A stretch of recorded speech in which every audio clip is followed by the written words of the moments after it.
안녕하세요. 3월 13일 수요일입니다. 오늘은 마가복음 11장 1절부터 11절까지입니다. 제가 읽겠습니다. 그들이 예루살렘에 가까이 와서 감람산 벳바게와 베다니에 이르렀을 때에 예수께서 제자 중 둘을 보내시며 이르시되 너희는 맞은편 마을로 가라. 그리로 들어가면 곧 아직 아무도 타보지 않은 나귀 새끼가 매어 있는 것을 보리니 풀어 끌고 오라. 만일 누가 너희에게 왜 이렇게 하느냐 묻거든 주가 쓰시겠다 하라. 그리하면 즉시 이리로 보내리라 하시니 제자들이 가서 본즉 나귀 새끼가 문 앞 거리에 매어 있는지라. 그것을 푸니 거기 서 있는 사람 중 어떤 이들이 이르되 나귀 새끼를 풀어 무엇 하렸느냐 하매 제자들이 예수께서 이르신 대로 말한대 이에 허락하는지라. 나귀 새끼를 예수께로 끌고 와서 자기들의 겉옷을 그 위에 얹어 놓음에 예수께서 타시니 많은 사람들은 자기들의 겉옷을 또 다른 이들은 들에서 벤 나뭇가지를 길에 펴며 앞에서 가고 뒤에서 따르는 자들이 소리 지르되 호산나 찬송하리로다. 주의 이름으로 오시는 이여 찬송하리로다. 오는 우리 조상 다윗의 나라여 가장 높은 곳에서 호산나 하더라.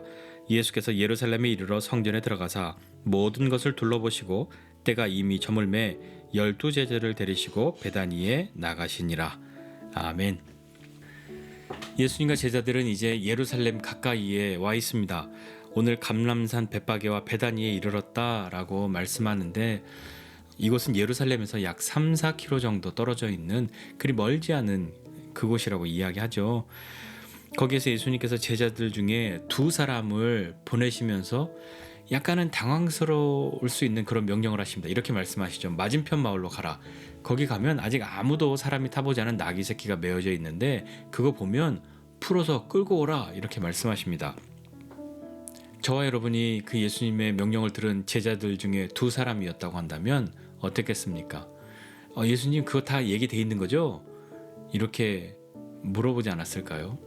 예수님께서 건너편 마을에 가면 누구누구가 있는데 그 집에 가면 나귀가 있어. 그거 가져와. 이렇게 말씀하시면 뭔가 얘기가 다 돼 있는 것 같으니까 편안하게 그렇게 갔다 올 수 있을 것 같은데 그런 것 없이 예수님께서 이렇게 말씀하시면 이거 어떻게 해야 되지? 라고 살짝 당황스러운 그런 마음이 들었을 것만 같습니다.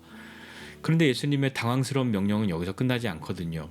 그런데 너희가 가서 그렇게 할 때에 만약에 누군가가 그거 뭐 하는 거요? 라고 묻는다면 너희는 이렇게 대답하라. 주가 쓰시겠다. 그리고 주님이 쓰시고 즉시로 다시 돌려보낼 것이다. 라고 그렇게 말하라. 라고 말씀하시죠. 그냥 얼른 가서 그 나귀 가져오면 될 것 같은데 사람들이 뭐라고 한다고 하면 이건 좀 그런데 그런 마음의 생각 들지 않겠습니까? 물론 사람의 성향 따라 다 다르겠지만 저라면 만약에 누가 물어본다면 이라고 했으니까 그 만약이 없었으면 좋겠다 하는 그런 마음으로 갔을 것 같습니다. 그렇게 가서 보니까 정말 예수님이 말씀하신 대로 나귀 새끼 하나가 있는 거죠. 그것을 풀어서 끌고 오려고 했는데 염려했던 그 일이 일어나는 거죠. 누군가가 이야기하는 겁니다. 나귀 새끼를 풀어서 뭐 하려고 그럽니까? 라고 물어보니까 제자들은 예수님이 말씀하신 대로 그렇게 이야기했고 이에 그들이 허락하였다고 성경은 우리에게 이야기하고 있습니다. 그렇게 제자들은 나귀 새끼를 끌고 예수님께로 오죠. 그리고 와서 자기들의 겉옷을 그 위에 마치 안장처럼 이렇게 올려놓으니까 예수님이 그 위에 앉으십니다. 그리고 많은 사람들은 자기의 겉옷을 그리고 들에서 벤 나뭇가지들을 길에 펼쳐두고요. 앞서고 뒤서면서 막 소리를 지르는 거죠. 이렇게 소리를 지릅니다. 호산나 찬송하리로다. 주의 이름으로 오시는 이여 찬송하리로다. 오는 우리 조상 다윗의 나라여 가장 높은 곳에서 호산나라고 사람들이 소리를 지릅니다. 호산나라는 말의 뜻이 지금 우리를 구원해 주십시오 라는 말이지 않습니까? 많은 군중들이 소리를 지르고 있는데 6월절 명절을 앞두고 예루살렘을 향해 가는 많은 무리들, 많은 사람들이 모여 있으니까 일종의 군중 심리 같은 것으로 이렇게 이 사람들이 소리를 지르는 것이었을까요?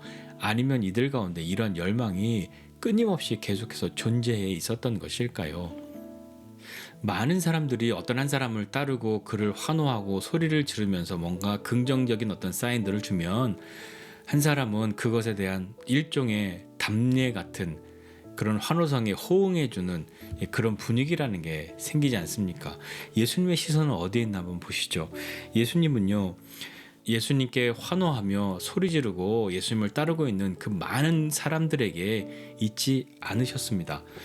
정치인이 뭐 유세하듯이 어떤 유명한 사람이 환호하는 군중들에게 이렇게 막 그것에 답례하고 호응하듯이 예수님은 그 나귀를 타시면서 막 손 흔들고 막 이렇게 하시면서 뭐 일일이 막 악수해 가면서 막 그렇게 퍼레이드를 하신 것이 아닙니다. 예수님께서 감람산에서부터 나귀를 타고 예루살렘에 입성하시는 것은 약속의 말씀에 응하게 하기 위함이 아닙니까? 스가랴 9장 또 14장 말씀에 보면요. 14장 4절에는 그날에 그의 발이 예루살렘 앞 곧 동편 감람산에 서실 것이요 라고 말씀하고 있고요. 9장 9절에는요. 보라 내 왕이 내게 임하나니 그는 공의로우며 구원을 베풀며 겸손하여서 나귀를 타나니 나귀의 작은 것 곧 나귀 새끼니라 라고 말씀하신 그 말씀에 응하고자 예수님은 이렇게 하신 것 아니겠습니까? 분명 예수님은 왕으로 메시아로 그 예루살렘에 가고 계시지만 그렇게 입성하시지만 이 예수님은 겸손한 왕이시죠. 물론 많은 사람들은 이제 예수님께서 예루살렘에 가시면 무엇인가 큰 일이 일어날 거라고 마침내 우리를 해방시켜 주실 것이라고 하는 그런 기대를 가지고 예수님을 따라가는 환호하는 사람들도 있었을 겁니다. 예수님은 그 무리를 철저하게 무시하셨다 이것은 아니지만 예수님은 그 많은 무리들을 보시고 물론 그들을 다 아시지만 그들의 기대에 부응하려고 하는 그런 왕이 아니라 겸손한 왕이셨단 말입니다. 하나님의 말씀을 이루어야 하는 겸손한 왕이시죠. 예수님이 그 군중들을 향해서 시선을 두지 않으셨다라고 하는 그 표현은 그들을 다 모른 척 하셨다, 모르는 사람이다라고 하는 말이 아니라 그 무리를 보시고 그 무리 가운데 있는 우리 한 사람 한 사람을 아시죠. 예수님이 우리를 아신다고 하는 것은 손가락으로 우리를 가리키시며 우리의 이름을 부르시는 그 주님이시지 않습니까?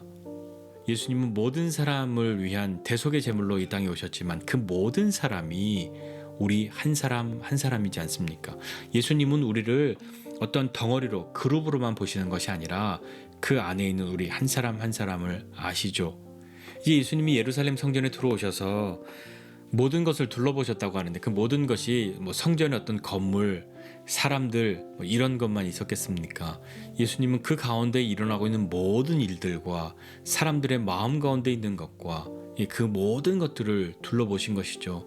예수님께서 성전을 둘러보시는 그 사이에 어떤 사람은 예수님과 그 눈이 마주친 사람도 있었을 것이고요. 또 어떤 사람들은 예수님 뭐 하시는가 하고 구경하는 그런 사람들도 있지 않았겠습니까? 이제 날이 저물었고 예수님은 제자들과 함께 다시 베다니로 향하십니다. 오늘 읽은 본문의 내용은 이런 내용이죠. 오늘 말씀 보면서 좀 생각해보고 싶은 것이 있는데 이 나귀를 보면서 좀 생각해보고 싶은 것이 있습니다. 매여 있는 나귀지 않습니까? 아직 아무도 태워보지 않은 나귀. 그러니까 아직까지 그 한 몫을 감당하기 어려운 작은 존재죠. 그러니까 그냥 가만히 있지 않습니까? 그냥 매여 있는 것 아닙니까? 그런데 그 나귀가 쓰임을 받았습니다. 예수님께 쓰임을 받았죠. 나귀가 무엇인가 잘나서 뭐 특별해서가 아니죠. 그저 주가 쓰시겠다. 이 한 말씀에 그 나귀는 쓰임을 받은 것 아닙니까? 우리의 인생도 이렇게 쓰임받는 인생이 되었으면 좋겠습니다.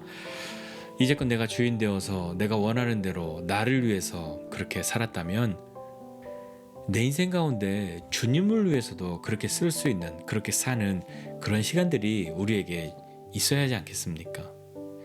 내 인생 가운데 주님을 위한 시간들, 주님과 함께하는 그런 시간들이 있어야 하겠고 있어야 한다면 그것이 시작되어야 하지 않겠습니까? 그런데 그럴 때 나도 주님을 위해서 뭔가 살고 싶고 쓰임받고 싶은데 난 이것 때문에 안 되고 이것 때문에 못하고 이것 때문에 아직 조금 부족하고 하는 그런 많은 것들이 우리에게 찾아옵니까? 거기에 귀를 기울이고 거기에 순종할 것이 아니라 주님께 쓰임받기엔 아직 부족하다고 자격이 없다고 말하는 우리를 메어두려고 하는 그 매임에서 풀어야 하지 않겠습니까? 풀어 끌고 오라 라고 말씀하신 주님 말씀을 기억해야 합니다. 그렇다고 해서 나는 자격 있어, 나는 너무너무 하고 싶어 그런다고 쓰임받는 것도 아니죠. 나의 나됨이 아니라 주님의 부르심이죠. 주가 쓰시겠다. 그래서 사도 바울은 로마서 9장 16절에 이렇게 이야기하고 있지 않습니까? 원하는 자로 말미암음도 아니요 다름질하는 자로 말미암음도 아니요 오직 긍휼히 여기시는 하나님으로 말미암았다라고 고백하는 것이죠. 이제는 저와 여러분이 주님을 위해서도 기꺼이 살 수 있는, 그리고 주님을 위해서 사는 그런 사람이 되어야 하지 않겠습니까? 우리 인생에 주님과 함께하는 그런 시간들이 시작되도록 그 은혜를 베풀어 주시기를, 내가 생각할 때 아직 때가 아니라고, 나는 부족하다고 그렇게 메어두고 있다면 주님이 풀어주시기를, 그리고 주님 안에서 풀리기를, 주님께 순종하는 저와 여러분 모두가 되었으면 좋겠습니다. 그리고 또 하나, 예수님을 환호하는 수많은 무리들이 있는데요, 우리가 생각할 때는 나는 예수님을 환호하는 이 무리 중에 있다 하는 그것으로 만족하지 않기를 바랍니다. 그러니까 교회를 다닌다는 것으로 나는 믿는 사람들 가운데 있어 하는 것으로 만족하지 않기를 바랍니다. 신앙생활이라고 하는 것이 물론 공동체로서의 그런 시간들이 분명하고 공동체로 나아가야 하는 것이 있지만, 그것에 앞서 개인적인 나아감이 있다는 것을 분명히 알고 있어야 하는 거죠. 아까 이 무리 중에서 호산나를 외쳤던 그 많은 사람들, 그들 중에 얼마나 많은 사람들이 그 메시아가 오심을 열망하고 마침내 메시아가 오셨다라고 소리 지르는 사람도 있었을 것이고, 또 어떤 사람들은 많은 사람들이 그렇게 소리 지르니까 덩달아 그렇게 소리 지르는 사람도 있지 않았을까요? 그런데 우리가 여기서 이 환호하는 무리들, 그 무리들의 숫자가 예수님을 믿는 사람들의 숫자라고, 예수님을 지지하고 결코 변하지 않을 사람들이라고 그렇게 생각해서는 안 됩니다. 왜냐하면 이렇게 무리 중에 섞여서 호산나를 외쳤던 그 사람들 중에 많은 사람들이 얼마 지나지 않아서 예수를 십자가에 못 박으라고 소리치는 사람들이 되기 때문이죠. 내 주변에 믿음 좋은 사람이 많다는 것으로 나도 믿음 좋은 사람들과 함께 했으니까 믿음이 좀 좋은 것 같아 라고 착각하지 말아야 합니다. 반대로 생각하면 내 주변에 악한 사람이 많다면 나도 악한 사람이라고 그렇게 말하는 것과 똑같다고 여겨도 되는 것일까요? 물론 비슷한 사람끼리 모이는 것이 기쁘고 좋은 것이 분명합니다만, 예수님은 군중 속에 있는 우리를 아신단 말입니다. 우리를 아시니 지명하여 부르시는 것 아닙니까? 어디에선가 나는 잘 숨은 것 같지만 그 숨은 우리도 아시죠. 그래서 주님이 반드시 우리를 부르신단 말입니다. 우리 인생 가운데에 주님의 부르심 가운데로 나아가고, 그 부르심이 어떠한 것이든지 믿음으로 주님께 나아간다면, 주님이 쓰시겠다 하는 그 믿음으로 나아간다면, 나는 어린 나귀 새끼와 같아서 어떤 것도 제대로 할 수 없는, 큰 일을 못할 것 같은 작은 존재로 여기고 있을지라도 주님이 쓰시겠다라고 말씀하신 그 말씀 가운데에 그 나귀는 주님의 쓰임을 받지 않습니까? 우리를 부르시는 예수님은 겸손한 왕이십니다. 겸손한 왕의 부르심에 믿음으로 순종하는 저와 여러분 모두가 되시기를 주님의 이름으로 부탁드립니다. 기도하겠습니다.